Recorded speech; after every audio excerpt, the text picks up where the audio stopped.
प्यारे छात्रों, आज हम लोग पढ़ने वाले हैं बहुपद, जो कक्षा 10 की गणित का है, जिसका अध्याय 2 है। ठीक है, इसका हम लोग परिचय को पढ़ने वाले हैं, इंट्रोडक्शन को पढ़ने वाले हैं, समझने वाले हैं बहुपद के बारे में बहुत आसानी से कि बहुपद क्या चीज होता है, पोलिनोमियल्स जिसको कहते हैं। ठीक है, तो चलिए शुरू करते हैं बिना देर किए हुए। जैसा कि आप देख सकते हैं कि बहुपद को समझने से पहले हम लोग को पद के बारे में समझना जरूरी है। ठीक है, पद के बारे में समझना जरूरी है। पद क्या होता है? पद जो है ये दो चीजों से मिलकर बनता है। एक आप देख सकते हैं अंक हो गया, और एक जो है से लेटर हो गया। लेटर मीन्स एबीसीडी का अक्षर। ठीक है, तो जब कोई भी एक एबीसीडी का अक्षर और एक अंक, मान के चलिए 5 है, ये क्या है? एक अंक है। और एक एबीसीडी का अक्षर मान लिया हम एक्स ले लिए या बी ले लिए, कुछ भी ले लिए, तो ये क्या हो गया? एक पद हो गया। ठीक है, तो ये जो पद हुआ, तो इस पद में दो चीजें होती है। एक अंक हुआ, ठीक है, आप देख सकते हैं, और एक जो है सो लेटर हुआ एबीसीडी का। तो लेटर को हम लोग कहते हैं चर, ठीक है, और अंक को कहते हैं अचर। ये चर और अचर क्या है? अचर का मतलब है कि इसका मान कभी नहीं बदलेगा। ठीक है, इसका मान जो है नहीं बदलता है, इसका मान नहीं बदलता है। ठीक है, इसका मान नहीं बदलता है, किसका? अचर का नहीं बदलता है। ठीक है, नहीं बदलता है, जबकि इसका मान बदल जाता है, बदलता है। ठीक है, बदलता है। क्यों? क्योंकि भाई आप देख सकते हैं कि चर जो है कभी x बराबर 2 आ जाता है, कभी x बराबर हमारा मान 3 आ जाता है। लेकिन जो अचर होता है, अचर होता है, वो अगर 5 है तो 5 ही रहेगा, 6 है तो 6 ही रहेगा, इस तरह का। तो हम उम्मीद है कि सीख चुके हैं कि पद क्या होता है। पद यानी कि एक अंक और एक एबीसीडी का अक्षर जब साथ में रहता है तो उसको हम लोग पद कहते हैं। ठीक है, अब पद कितने प्रकार का होता है? तो पहला होता है एक पदी। क्या होता है? एक पदी। एक पदी, एक पदी में क्या होता है कि एक पद रहेगा, सिर्फ 2x। अब ये क्या है? एक पदी है, आप देख सकते हैं। दूसरा आता है द्विपदी। क्या होता है? द्विपदी, द्विपदी। और तीसरा होता है त्रिपदी, त्रिपदी। ऐसे तो बहुत सारे हो सकते हैं।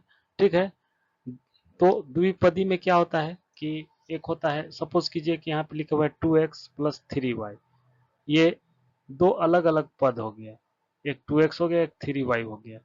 तो ये दो पद है, इसलिए द्विपदी हो गया। अगर इसी तरह से ऐसे रहता 3x प्लस 5y प्लस 9, तो ये कितना हो गया? ये आप देख सकते हैं, 1 2 3। ये क्या हुआ? त्रिपद।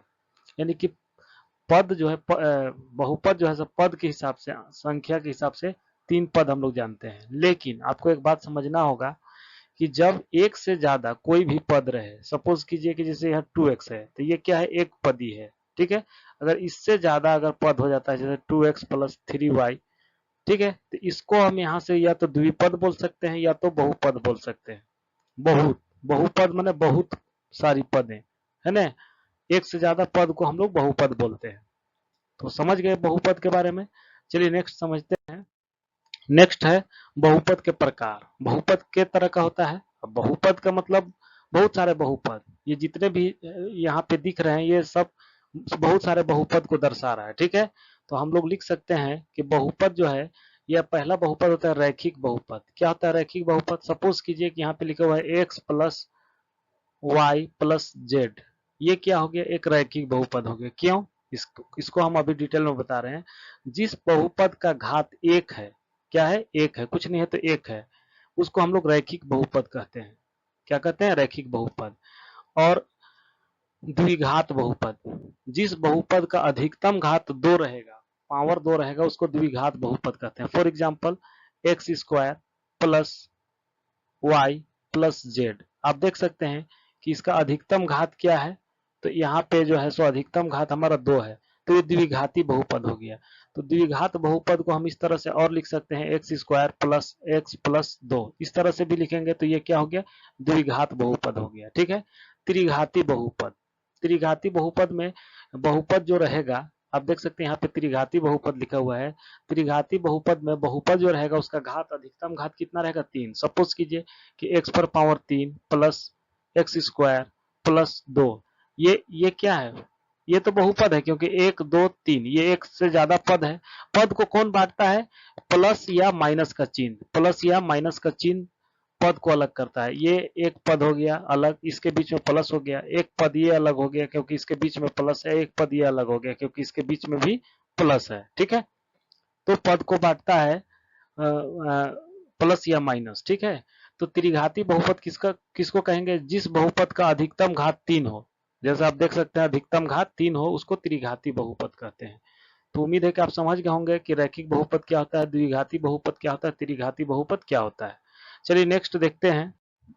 नेक्स्ट क्या है कि यहाँ पे आप देख सकते हैं कि यहाँ पे लिखा हुआ है कि चर की सबसे बड़ी घात को बहुपद की घात कहा जाता है। यानी कि बहुपद की घात क्या होता है, सबसे इंपॉर्टेंट जो है वो हमारा है कि बहुपद की घात क्या होता है। तो चर की जो सबसे बड़ी घात होती है उसी को बहुपद की घात कहा जाता है। जैसे सपोज कीजिए कि यहाँ पे लिखा हुआ है, यहाँ पे सपोज कीजिए कि लिखा हुआ है कि 2x² क्या लिखा हुआ है, 2x² प्लस 5x पर पावर 4 प्लस 3x², ठीक है, प्लस 2। ये क्या है, एक बहुपद है क्योंकि ये बहुत सारा है ना, बहुपद है। तो इसका घात, इस बहुपद का जो घात होगा, इस बहुपद का जो घात होता है, घात वो कितना हम लिखेंगे, जो सबसे ज्यादा है, सबसे ज्यादा हमारा क्या है 4 है। आप देख सकते हैं सबसे ज्यादा 4 है। तो इस बहुपद का घात क्या होगा 4। यानी कि कोई भी बहुपद में जो सबसे ज्यादा घात होता है, पावर होता है, उसी को हम लोग बहुपद का घात बोलते हैं, बहुपद का घात बोलते हैं। ठीक है, तो उम्मीद है समझ गए होंगे। अब नेक्स्ट चलते हैं। अब यहाँ पे क्या है, बहुपद के शून्यकों और चर से संबंध क्या है। देखिए कोई भी बहुपद है, जैसे यहाँ पे हम लोग सीखेंगे द्विघाती बहुपद के बारे में, तो जितना घात का बहुपद रहेगा उसका शून्यक उतना ही निकलेगा। जैसे द्विघाती बहुपद हो गया तो इसको एक व्यापक रूप रहता है x² plus bx plus c के रूप में रहता है। इसको हम लोग क्या बोलते हैं, द्विघाती बहुपद का व्यापक रूप है। ठीक है, जहां ए बी और सी क्या है आपका, वो अचर रहेगा। क्या रहेगा, अचर रहेगा। ठीक है, तो ये जो शून्यक आएगा, जब शून्यक हम लोग इसको निकालेंगे, अभी तो आपको समझ में नहीं आ रहा होगा, लेकिन जब इसका शून्यक निकाला जाएगा, सपोज कीजिए कि यहाँ पे लिखा हुआ है x² प्लस 7x प्लस 10। ठीक है, ये एक क्या है, बहुपद है। कौन सा बहुपद है, ये इसको द्विघाती बहुपद कहेंगे। तो जब इसका शून्यक हम लोग निकालेंगे तो इसका शून्यक कितना आएगा, क्योंकि इस पर स्क्वायर 2 है इसलिए 2 ही बहुपद आएगा। तो चलिए इसको हम लोग देखते हैं डिटेल में एग्जांपल के साथ में, तभी आपको समझ में आएगा शून्यक के बारे में। ठीक है, तो यहाँ पे अभी सपोज कीजिए कि इसका हम लोग x² प्लस 7x प्लस 10 का शून्यक जब हम लोग निकालेंगे तो कुछ नहीं करना रहता, इसमें पहला और लास्ट को आप गुना कर दीजिए। तो यहाँ पे हमारा पहला और लास्ट को गुना करते हैं तो आता है 10x²। अब इसमें जो संख्या आया इसको आप गुणनखंड कर दीजिए, 10 का गुणनखंड करेंगे तो हमारा आएगा 2 पचे 10, यानी कि 2 और 5। अब आपको ये देखना है कि ये 7 जो है, 7x जो है, ये 2 और 5 को जोड़ने या घटाने से 7x आ जाना चाहिए। तो जोड़ने से आ जा रहा है 5 और 2 7। तो इस तरह से ये बनता है कि x² plus 2x plus 5x, यानी कि ये 7 को हम लोग 2 टर्म में तोड़े। ठीक है, एक 2x में एक 5x में प्लस 10, ये सेम रहता है, बराबर 0 लिख सकते हैं। ठीक है, आगे देखिए, ये इसको जब 4 पद हो गया ये, तो 4 पद को 2-2 पद में बांट करके हम लोग क्या करेंगे, कॉमन निकालेंगे। ठीक है, इसमें x है इसमें भी x है, x कॉमन ले लेंगे तो यहाँ पे 2x था, एक x कॉमन ले लिए तो x बचा, यहाँ पे x को कॉमन ले लिए तो यहाँ पर सिर्फ +2 बचा। ठीक है, फिर यहाँ पे प्लस जो जो चिन्ह यहाँ रहेगा उस चिन्ह को यहाँ लिखेंगे, और यहाँ पे 5 और इसमें 10, तो 5 कॉमन लिया जा सकता है तो हम लोग कॉमन ले लेंगे तो हो जाएगा x प्लस 5 दूना के 10। ठीक है, तो ये जो हमारा आया, ये गुणनखंड आया। तो गुणनखंड जो आया इसमें क्या करेंगे, जो कॉमन आ रहा है एक ही चीज उसको एक बार लिखते हैं हम लोग।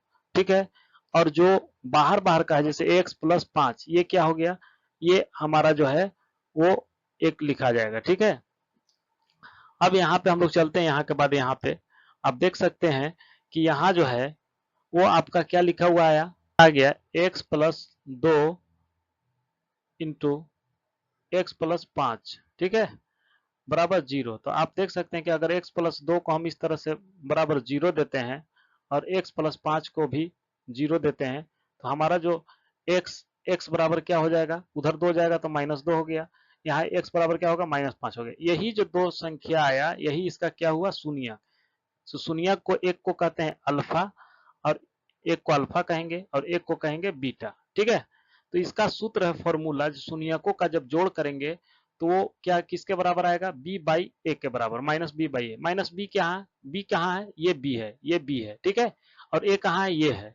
और शून्यकों का जब गुणनफल आएगा, यानी कि ये शून्य अल्फा हो गया, शून्य बीटा हो गया, ये दोनों में गुना का चिन्ह है, ठीक है। इसका गुणनफल क्या होता है, c/a, ठीक है।